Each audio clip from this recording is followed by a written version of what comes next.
It's all a matter of trusting. I trust you to cut my hair, right? I trust that you're going to do a good job, especially as you're holding the straight razor up to my throat. We might trust a surgeon to go in and operate when we have cancer or life or death, when it's a serious surgery. And we have to trust God in the same way.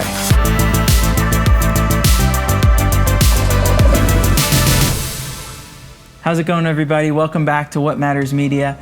My name is Matthew Baker, and today we had my friend and mentor, Ken, on the channel. And I loved hearing just his perspective on how he stays passionate in his work, especially as a Christian, and also how he relates to Jesus as stonemason and carpenter. Super cool story, and so much more. So thanks for joining us. Let's get to the interview. So Ken, welcome to the chair. Yeah, this is the strangest haircut I ever had, for sure. Tell me why you say strangest. People can't see it right now, but there's a whole film crew here. Yeah. You got Alex over here on cameras. Yeah, man. Get a shot at Alex. I'm super glad that you're on here because Ken, you have been a real mentor and friend to me over the past year and a half, coming up on 2 years, which is in a really important time of my kind of faith journey in my adulthood. That's cool. So I'm really glad that you're on here. Yeah, well, I'm super blessed to have met you, man. Yeah, man.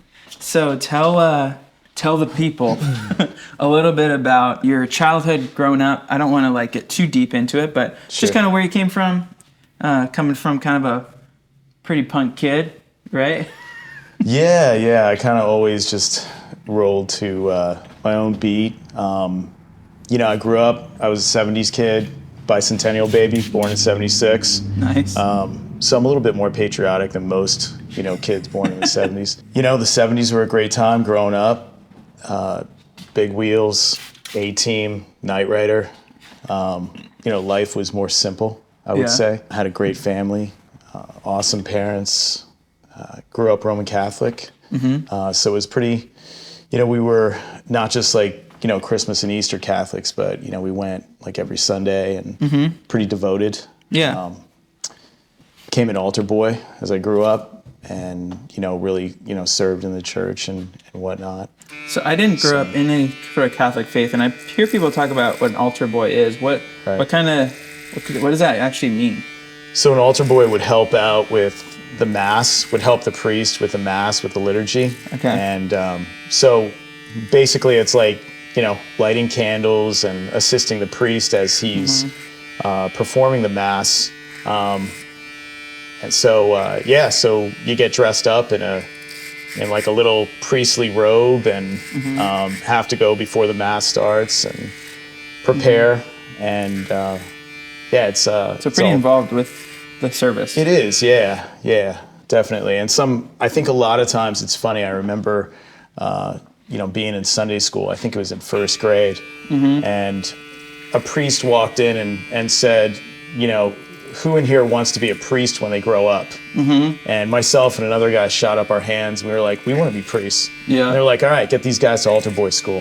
So that's kind of how I got into it. But nice. I only served probably about 5 years until, maybe my early teen years. And what kind of changed for you? Because you didn't stay that kind of devoted to the thought of being a priest, obviously. No, I think it was probably the idea of being kind of like a monk that lived in his house, out in the wilderness his whole life wasn't as appealing to me. Yeah. I got into skateboarding and loved the arts, loved music, all that kind of stuff. So at this point in your life, you got a family, you got a couple kids, or you got a few kids and a wife, and kind of settled in. You got your own business that's really going quite well. Yep. But there is a lot of stuff in between that kind of and your faith is a huge part of your life, but it wasn't always. Talk a little bit about how that transition happened for you. Yeah, that's true. I think a lot of people, we're all searching. And for me, in my life, I just came to a point, especially in my Catholic faith, where I felt like I couldn't measure up, that I couldn't attain this perfect facade all the time. And that it was just more of a religious experience, more of a robotic experience each Sunday. And, honestly, the world is a lot more fun, having a good time and hanging out with your friends. And so, yeah, just at some point, I just kind of hung that up and said, you know what, I just want to be able to live my life. And, yeah. So I know for me in my kind of walk with the Lord, I never didn't call myself a Christian, but there was a phase in my life where I was like, these Christian people kind of seem fake to me. Right. And I kind of, because I was seeing people who weren't really being authentic with their faith. Yeah. Well, like at this point in my life, like I have met so many people that I'm just like, oh wow, these people really like live this. Yeah. Was there people like that in your life? Yeah, so the crazy part is that, when you're, whatever denomination you're growing up in, I mean, it's probably the same. You have people that are religious people, and I certainly encountered, religious priests that were very strict and very unlike the Jesus that I heard about, the stories of Jesus. You love Jesus. I mean, what's there not to love about Jesus, other than, he said some things that could pretty much divide people, but I mean, he was the most wonderful person, example of a human being that there could possibly be. Yeah. But I ran into people that were just generally religious people, and then I think I also ran into priests that really had a great love for God. But there was a huge turnoff in my life. I remember just feeling like this was all a show, Yeah. that it wasn't real in my heart, But with that, you also were a person that eventually got to a place with your life where you kind of, that all changed for you. What was that like? Was it kind of like something you're like, you know what? I think I need to go back to here. Where is it kind of like kicking and screaming for you? Like going back, kicking and screaming? I think, we're all, like I said, we're all on a journey and we're all searching. And, I think C.S. Lewis said it best, that there is this God-shaped hole, in our hearts. Actually, I think it was Augustine that said that. We try to fill that hole with different things, but nothing really satisfies, and for me, I loved the arts, I loved skateboarding, I loved music, loved all those scenes, but the friendships and things were only so deep, and, based on music or movies or activities, whether it's skating or snowboarding or whatever. And I got to the point where I just realized I was pretty empty inside, and I heard a pastor. My mom asked me to come to church with her, and at that point, my parents had actually started attending another church, a Bible-based church, and I had gone and heard a pastor talk about the simplicity of just walking with God and talking with Him. Getting up in the morning and talking with God over a cup of coffee. And I realized that was something that was really lacking in my life. Yeah, and from that point, you kind of started to, kind of live a different lifestyle, right? Or when Yeah, so when did that happen? Actually from that point, if I could describe it, it was probably like a war happening inside of me.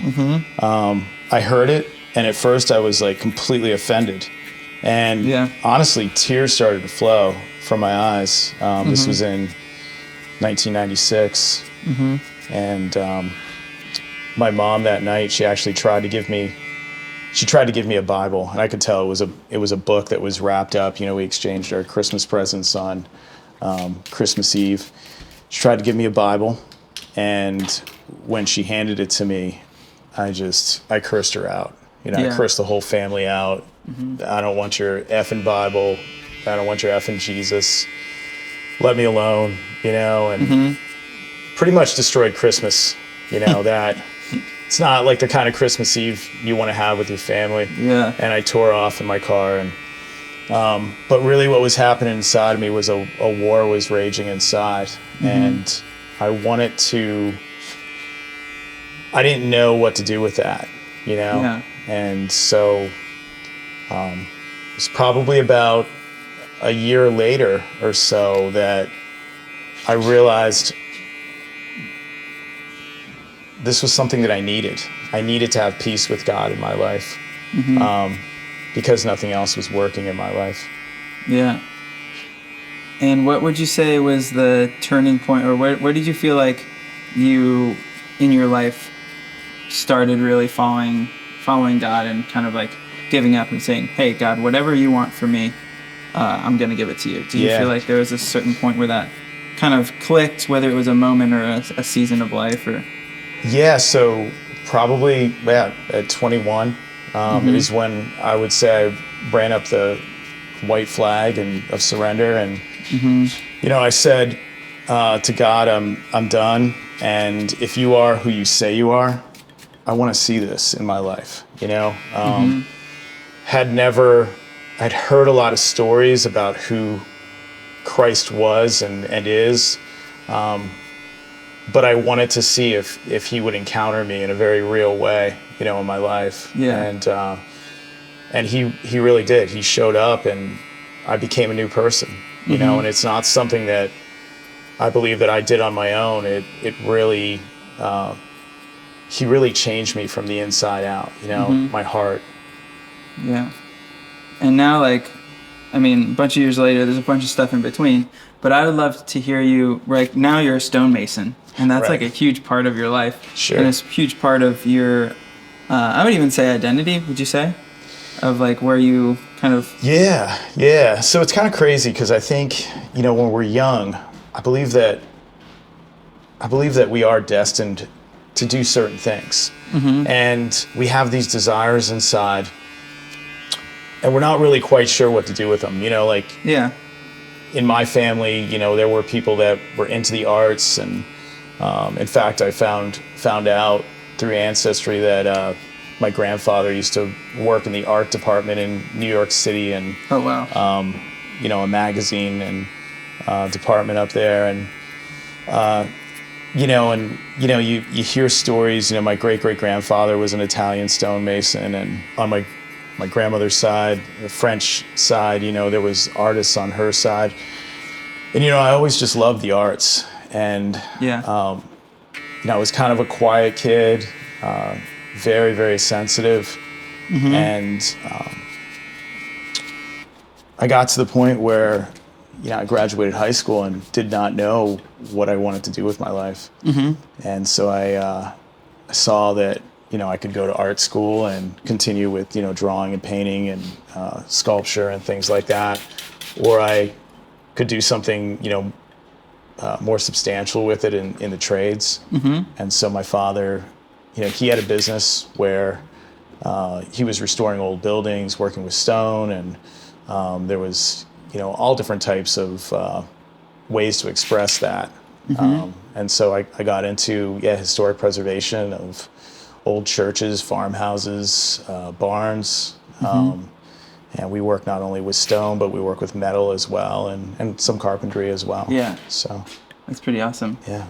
And how would you say, as a Christian, as a person in business, how would you say that you try to, because I know we've talked a bunch of times, but you've talked about how you not only want to, you don't want people to just see from a Bible verse you have on your truck that this guy's a Christian. You want them to see it through how you live and what you do. Right. Yeah. How do you go about that with running a business?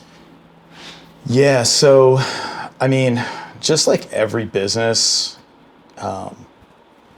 there's a lot of people out there that are shysters, I would say, that are trying to, just make money and rip somebody off. And I really would hope that, our business, that the integrity of the work that we do, we use really good quality materials. Most of our materials actually come from either France or Germany or England.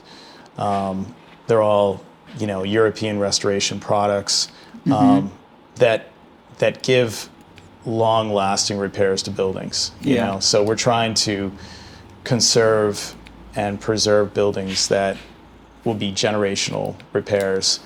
And so when you're working on structures like that, you think about the people that built the buildings, that they've lived their lives, and their hands are in the same place where your hands are moving over the wall. And they've lived and they've died. And so, it kind of gives you a perspective of the brevity of life, and that we want to live our lives well. So to answer your question, I would say, we want to be honest with our work, our workmanship, have integrity, and do our very best work, as though we're working not only for people, but though we're doing our work for God. I heard a story one time of someone who they saw two guys building a wall, right? Building a stone wall. And they asked the one mason, they said, "So what are you doing?" And he said, "Well, I'm building a wall." And they asked the other mason, and he said, "Well, I'm building a cathedral for God."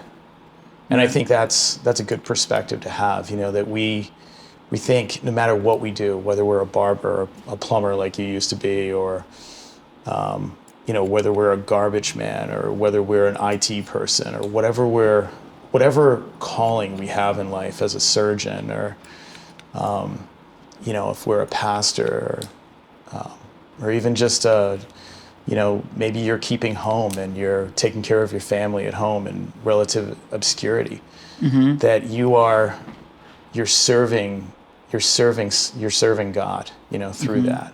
And I think if we can have a broader perspective on how we are living our lives, we'll be a blessing to others, and and we'll bless the God that made us too. Yeah, I always feel like if there's a task that you have in front of you, and you're loving people while you're doing it, you're loving God. I mean, the Bible talks about how when you, he talks to these people who, in this story, are approaching God in heaven, and basically they're like, "Well, we did all these things for you." And he says, "I never knew you," because they weren't doing it out of love; they were doing it out of selfish, kind of like they were ambitious to help themselves through a kind of religious action. But then you also see a different part of the Bible where it talks about these people that they're like, "When did we see you hungry and feed you, or naked and clothe you, or in prison and visit you?" And he says, "What you did to the least of these, you did to me." So it's like, whether it's, like you said, building a wall, or whether it's cutting someone's hair, if you're loving someone through that, you're doing it for the Lord. That's right. And which is really just such a cool opportunity, and it gives no one an excuse to not live their life for God, and to live their life for something bigger than themselves. Purpose, right? Yeah, for sure. And I would ask you just a piece of advice, like if you were giving it to someone who is maybe newer to business, but they're Christian, or maybe they're in a workplace where they don't have the say. Speak to both of those people, like how you would approach like being a witness in your workplace, whether you're the boss or whether you're the employee who doesn't really have the say. I would say, if you're the boss, you have a huge responsibility to treat your employees the way you would want to be treated, first of all. Like you said, to love others. I mean, that's what's severely lacking in our world. I mean, you see people on social media, you see people in the news, just the lack of genuine love for each other, and caring for one another, and looking out for each other. labeling each other into political groups or religious groups. And I think what we need to do is we need to put ourselves in the place of, if you're an employer, put yourself in the place of the employee and remember what it was like maybe when you were starting out and working at Little Caesars making, $4 an hour or whatever. I think that was probably my first job. Yeah. Remember what it was like, and then, and treating people in a way that there's just care. What are some ways that you treat your employees that like you feel like is kind of unique, or that you haven't seen, or that you thought, you know what, I've never seen this and I really want to make sure I do this? Yeah. So that's a funny question. So I would say it's kind of cool when you have opportunity to, just to bless people. You try to obviously pay them as much as you possibly can. You try to take care of that aspect of their wages, but also just surprising them. Like we like to have something called Friday for the Men. And Friday for the Men is, it might be going out to Cracker Barrel in the morning. It might be hitting up the local diner or hot spot that we're working in, that has some really good grub.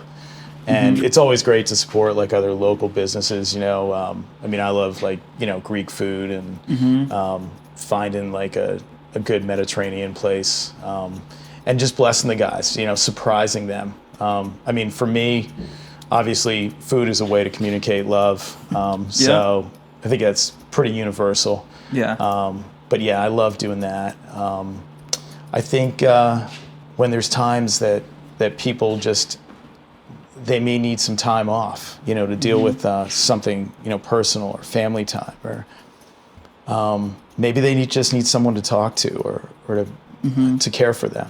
I think that's a moment when you can say, hey, I just want to just be there for you. I want to give you what you need, Yeah. And I think as an employee, obviously you want to have people that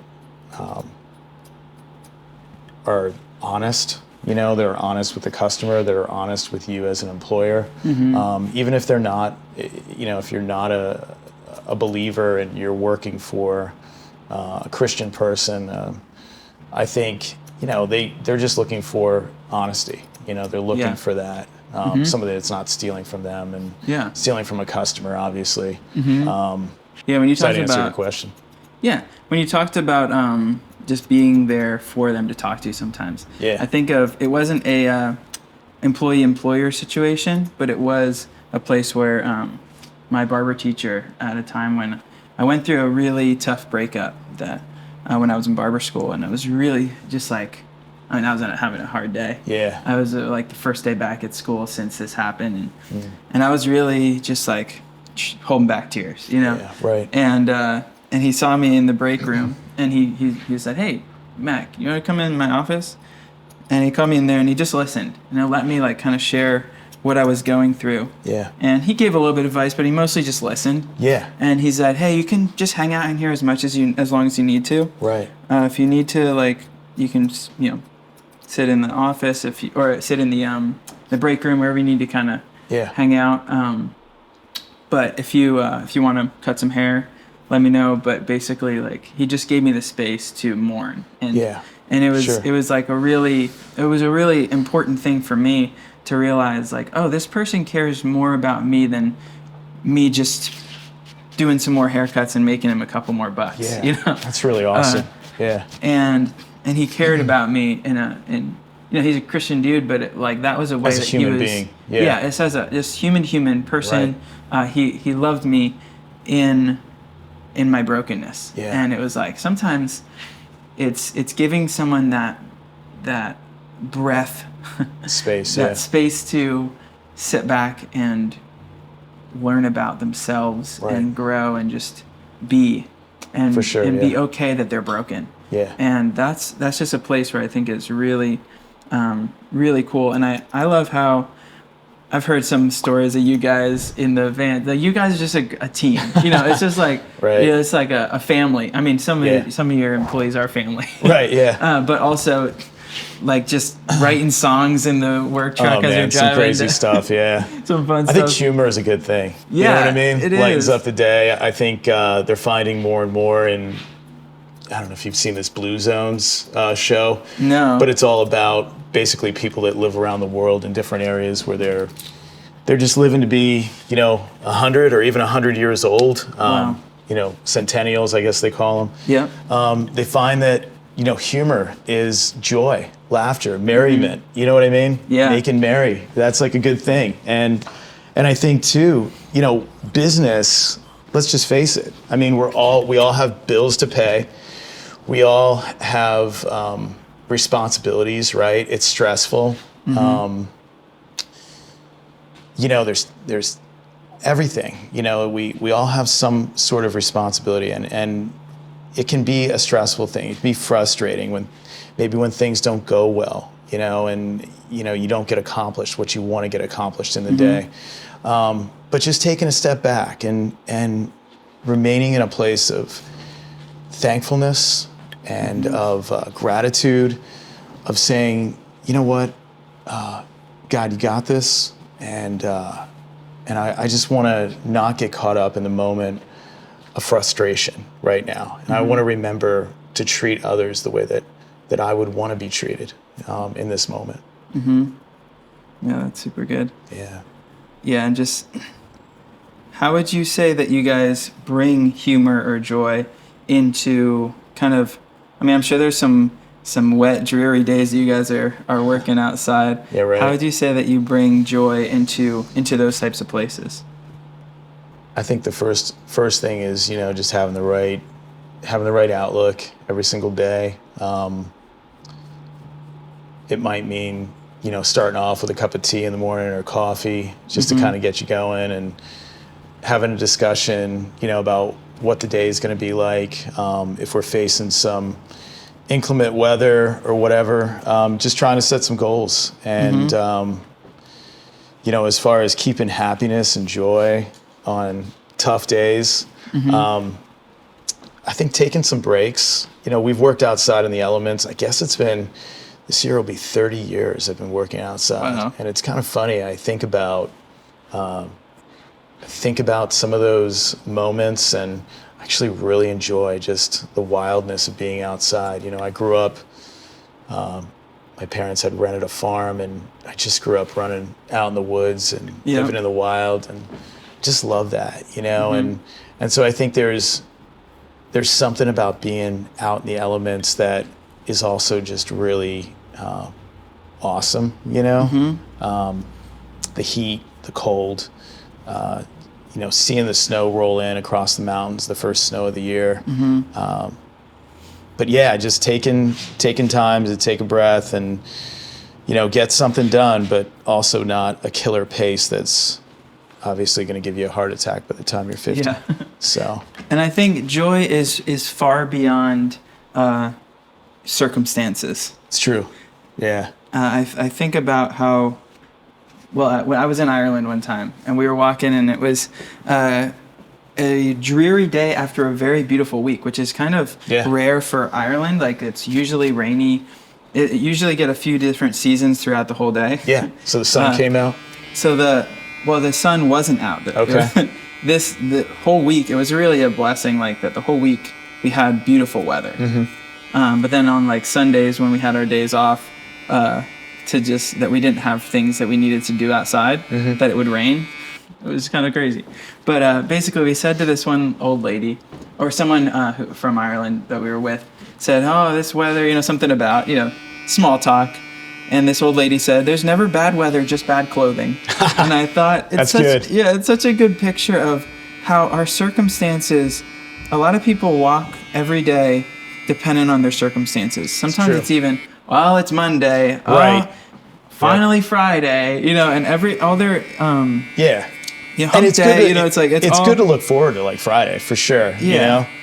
But when you can't be happy on Monday, yeah, that's true. Think of how many days of your whole life or years. Yeah. I don't know. Right. Maybe just months. I don't know. Yeah. But how many days of your life that you lose out on simply because it's Monday, or simply because it's raining or snowing, or cold or warm, or it's we want to live as though every day is an opportunity for something to happen and to love somebody. It's a good way to live. Yeah. I think music can really help too, man. Music can really change the vibe.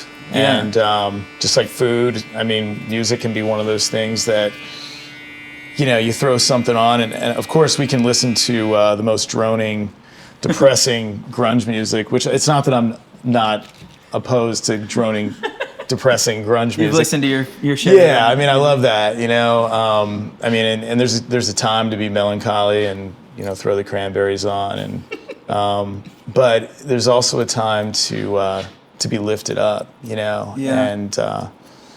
and I think music, changing the environment, changing the vibe, and not just looking at like your job as mundane, if, it's another head to cut, you know what I mean? Yeah. Another haircut. But taking every opportunity and as a unique way to enjoy, that, enjoy the process, you know what I mean? Yeah. So keep the big picture. Yeah, that's good.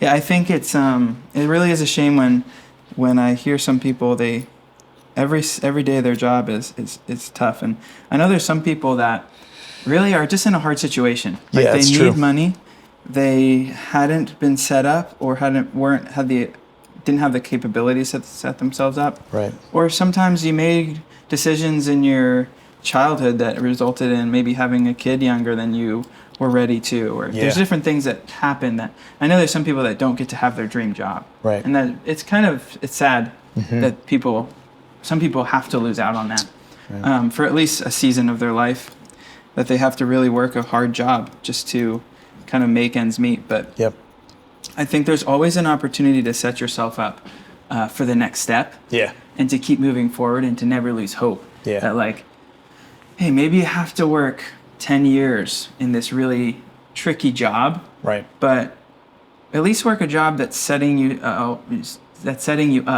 for a step that is towards what you want to do and how you want to serve and how you want to love people. Yeah. Maybe it's like, okay, I want to serve people with my hands and give a lot of energy towards that outside of work. Mm-hmm. Maybe I'll pick a job that's really boring but is not going to drain me, instead of a job that's really hard physically that is also going to drain me in just a different way, but I'm not going to enjoy either one. Mm-hmm. Because then you have that energy outside to put towards something that you can love people with your hands. Or if you're gifted with software or something like that, or you're gifted with just sitting with people and caring for people, you might not want to take that serving job where you're spending all your emotional energy on people that don't care about you. Yeah. You might want to take a job that's more physically demanding, but then you can go home and invite someone over for coffee.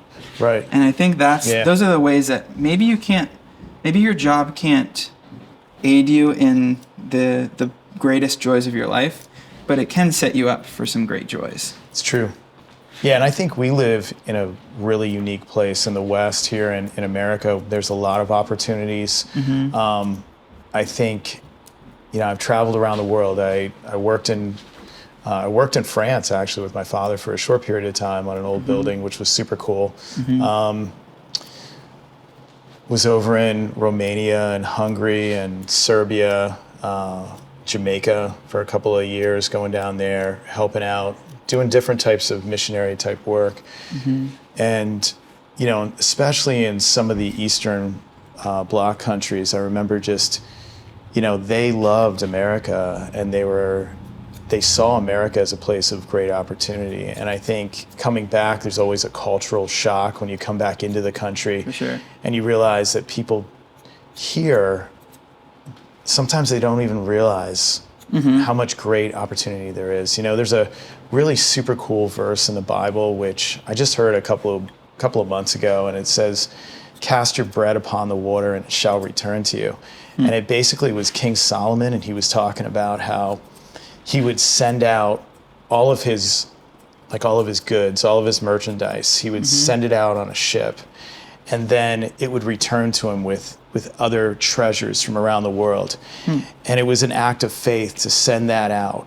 Yeah. And I think I would just encourage anyone just to continue to take steps of faith, to better themselves, to take opportunities and that they might not be comfortable with. Maybe it's starting a side gig, or being self-employed. Maybe it's picking up another job that doesn't pay as much, but is something that they're more passionate about, that could develop into something in the future. But really, we live in a great place to be able to find those opportunities. And a lot of times they're found by just stepping outside of our comfort zone, So. No, that's really good. Now, I'm mostly finishing up your haircut here. Cool. And I always love to hear kind of from people, what would you give advice if you were going to give advice to your 14-year-old self? What would that be? It's funny.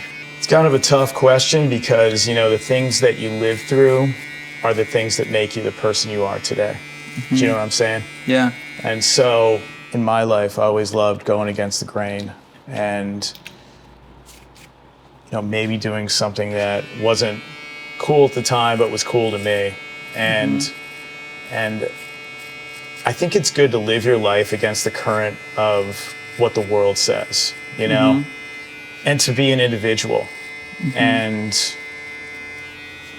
to maybe not just go along with the group thinking, but to think outside the box, to be objective.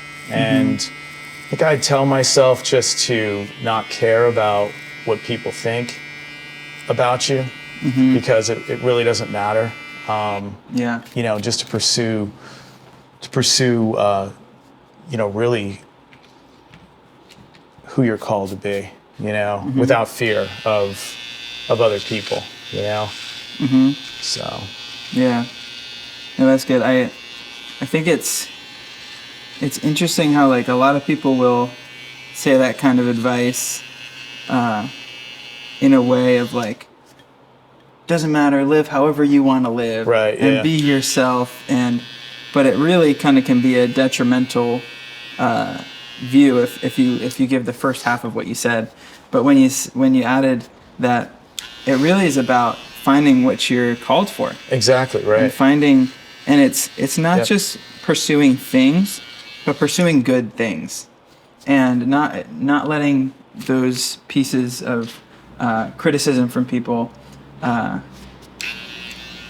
destroy your dreams. There's a lot of dream killers out there whose dreams were killed before yours were, and they find solace, or they even find that they're helping you by killing your dreams, because they're afraid that you'll be disillusioned in the way they were, that you'll find out, it's not all what it was, Yeah.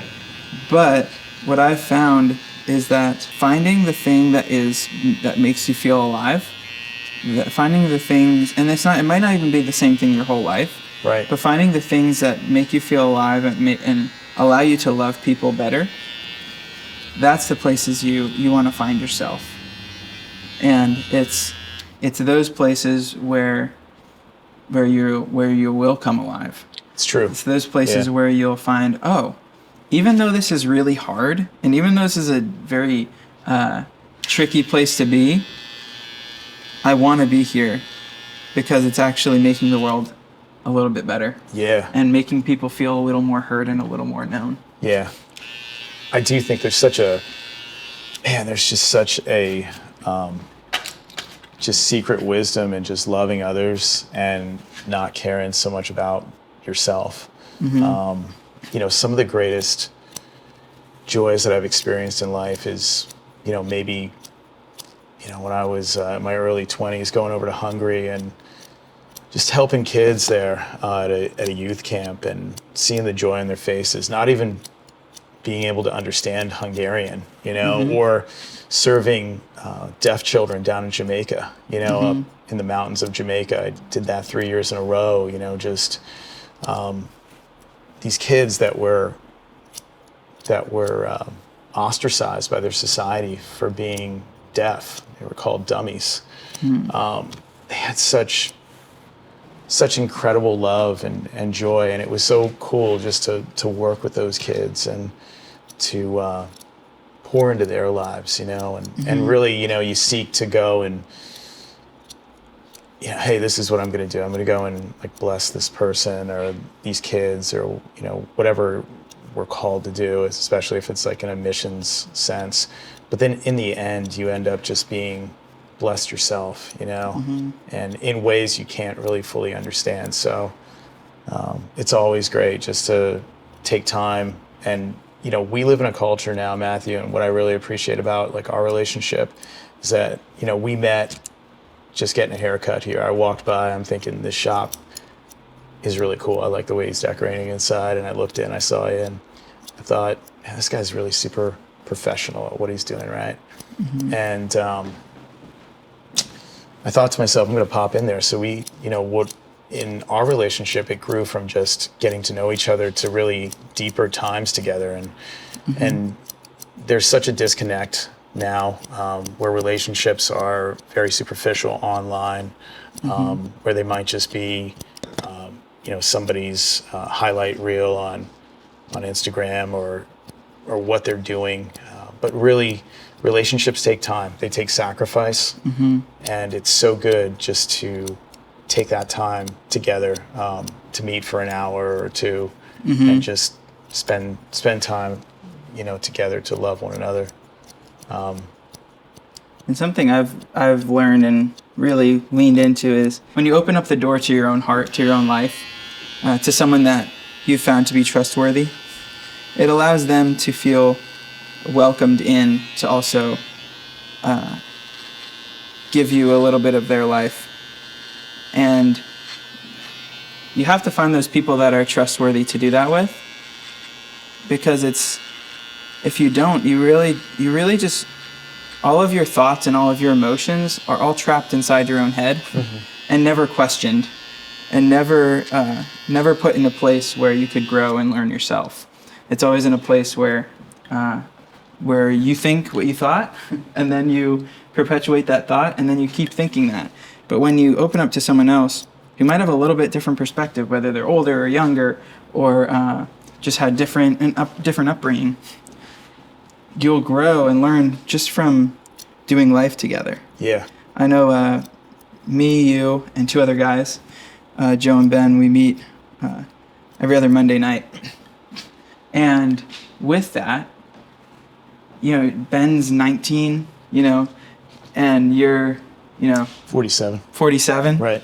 And Joe's a little closer to you, and I'm a little closer to Ben in the age.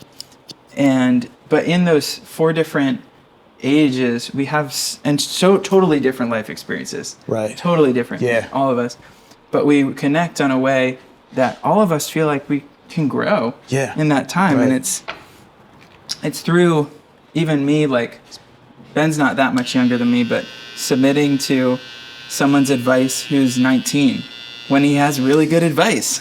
Yeah, and I believe that's how God works, He works through relationships, and it's all a matter of trusting too. I was thinking coming over here about how, I trust you to cut my hair, right? I trust that you're going to do a good job, especially as you're holding the straight razor and up to my throat. Yeah.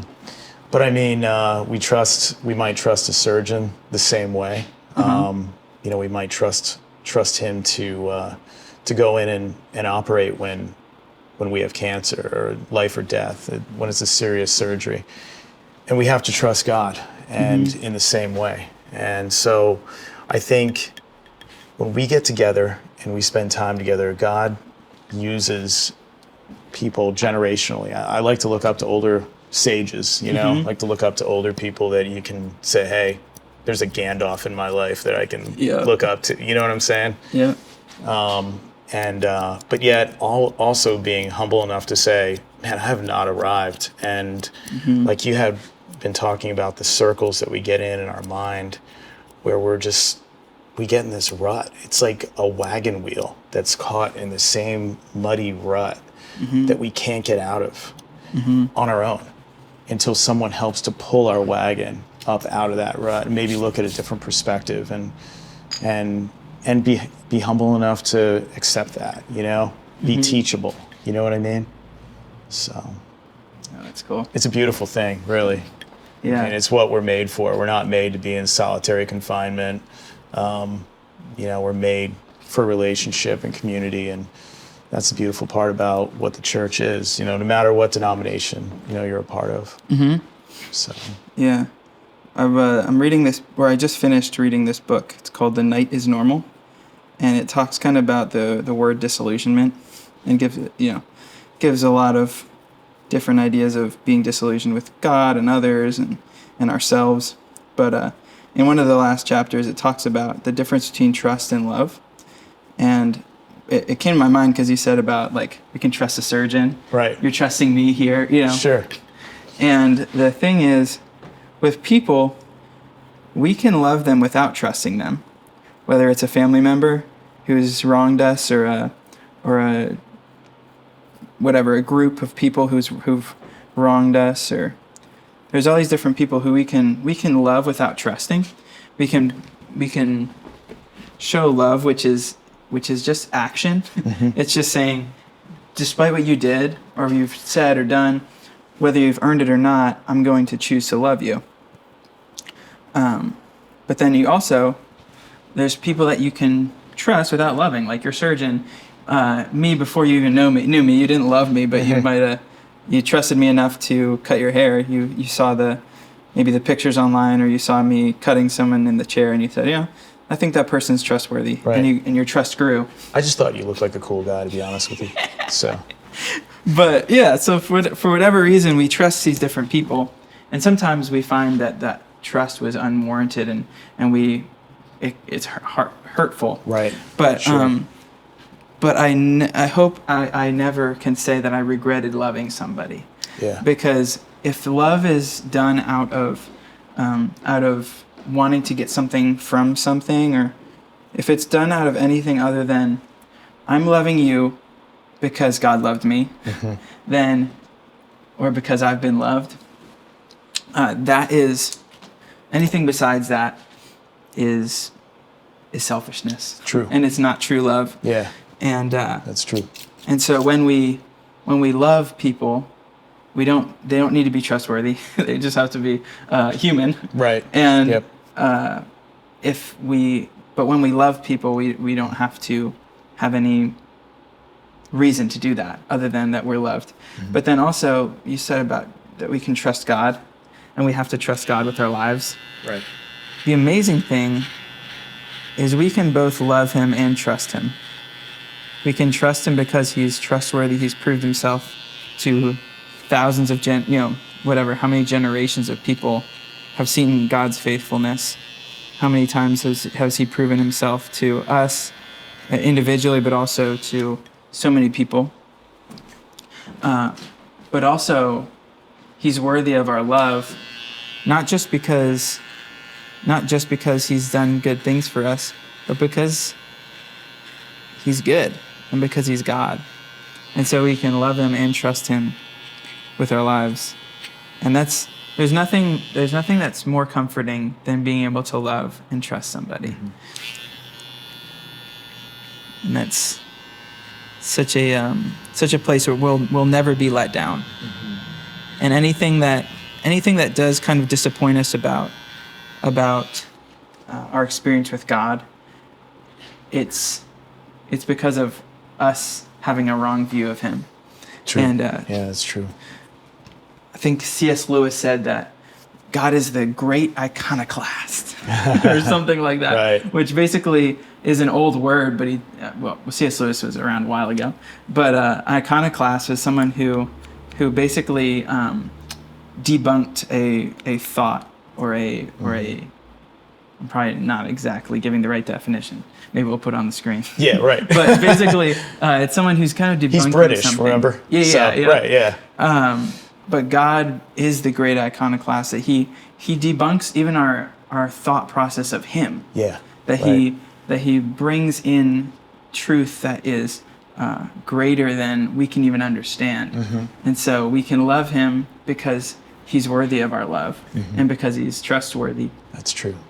And then we can trust him because he's proved himself. Yeah. And then we can love others because we've been loved by God. Yeah, yeah. And that's kind of, I mean, I could probably sum up every single podcast. I wouldn't have to make another one if we all could understand that truly, you know, for ourselves. Yeah. But yeah. Yeah, that's good. Let's show you this haircut and let me know what you're thinking. I think it looks pretty good, man. Actually, let me just trim up your mustache real quick. All right.